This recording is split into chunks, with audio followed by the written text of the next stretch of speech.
नमस्कार, मैं हूं प्रीति मैम। मैं एक हिंदी शिक्षिका हूं और मेरी कक्षा में आपका स्वागत है। पिछली कक्षाओं में हमने कक्षा 1 का पाठ पढ़े थे।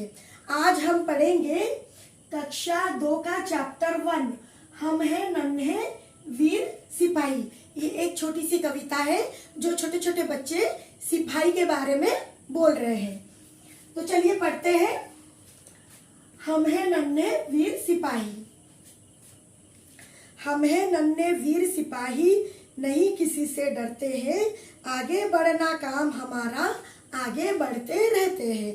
तो इस पाठ में नन्हे नन्हे बच्चे सिपाही का रूप धरकर बोलते हैं कि जिस तरह हमारे देश की रक्षा करने के लिए हमारे वीर सिपाही हमारे देश की सीमाओं के ऊपर हर तरह से तैनात रहते हैं। गर्मी हो, चाहे धूप हो, चाहे बारिश हो, चाहे कड़ाकेदार ठंड पड़े, पर वो कभी नहीं घबराते हैं। अपना कर्तव्य, अपना देश प्रेम दिखाते हैं और अपनी जान तक गंवा देते हैं। उसी तरह नन्हे नन्हे बच्चे अपना सिपाही का रूप धरकर कहते हैं कि हम भी है नन्हे वीर सिपाही, हम नहीं किसी से डरते हैं, आगे बढ़ना काम हमारा, आगे बढ़ते रहते हैं। चाहे आंधी आए, चाहे तूफान आए, चाहे बारिश आए, चाहे कुछ भी हो जाए, हम आगे ही बढ़ते रहते हैं, क्योंकि आगे बढ़ना काम हमारा, आगे बढ़ते रहते हैं। कितना ही हो कठिन काम, हम कभी नहीं घबराते हैं, बाधा चाहे जो भी आए, आगे बढ़ते जाते हैं।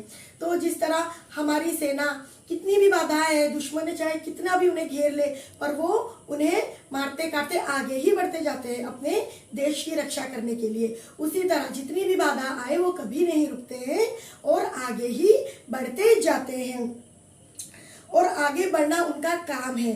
तो इस कहानी से, इस कविता से हमें क्या शिक्षा मिलती है? यही कि देश प्रेम की भावना हमेशा अपने मन में रखना चाहिए और जिस तरह हमारे देश के सैनिक हमारे देश की रक्षा करने के लिए अपनी जान की बाजी लगा देते हैं, उनके अंदर उतना देश प्रेम होता है, उतना उत्साह होता है, उसी तरह का उत्साह हमें भी अपने अंदर रखना चाहिए।